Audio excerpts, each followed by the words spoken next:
Hey friends, Joe's here with Michael Anthony. As always, thank you guys for watching, commenting, and subscribing to the Joe Blue Sports Report, because without you guys, this doesn't work. I've been trying to upload a video now for going on an hour, but it seems like it is just locked down from this whole Dez situation. I'm actually headed home to the man cave. Hopefully we can get a better signal and get stuff uploaded. We're going to try live stream on here. What's killing me is everybody acts like they're surprised about this. Were you surprised? No. I've been saying, listen, years ago. I've been saying this for months now, okay? From the time we had that game that Dez had the meltdown on the sidelines and said, he's got to go.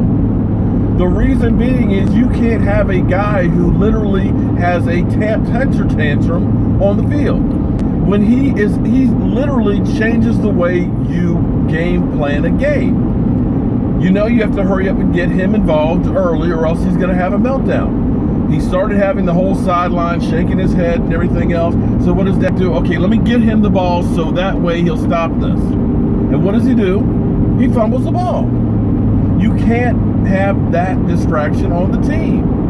And I've been telling you, Stephen Jones was tired of it. Stevens has been out there putting out all that information saying these are basically the reasons why we're going to cut him. This whole thing was, in order for them to save face, they had to discredit him, basically say he's old, that he can't run routes and everything else. So that way in the end, they're going to say, well, you know, because he's popular. Right now, people are pissed off. I've had people that are saying they're going to throw rotten eggs at me because I'm a Dak Dez hater.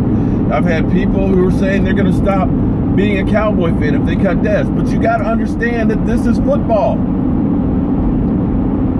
Why surprise you that they cut Dez when they cut DeMarcus Ware without the off-field sideline temper tantrums? They let DeMarco Murray lead the league in rushing.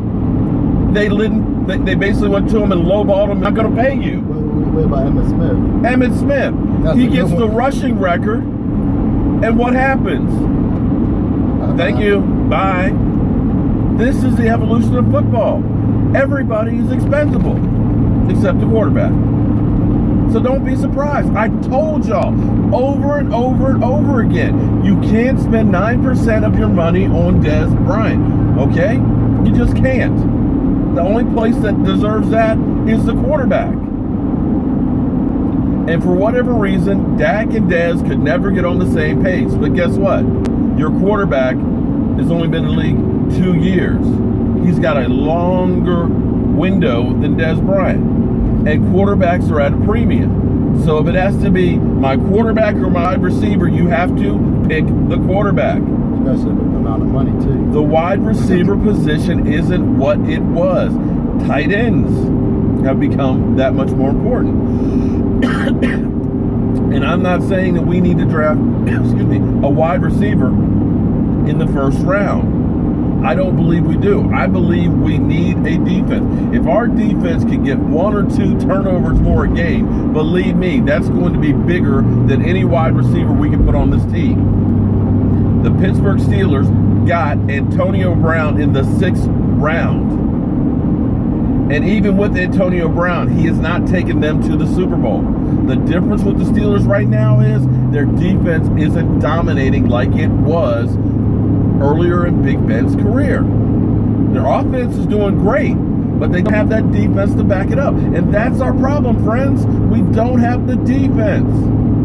And if you spend $16 million on Dez, you make him a June 1st cut, you got $12.5 million. Guess what? That means you can lock up other guys.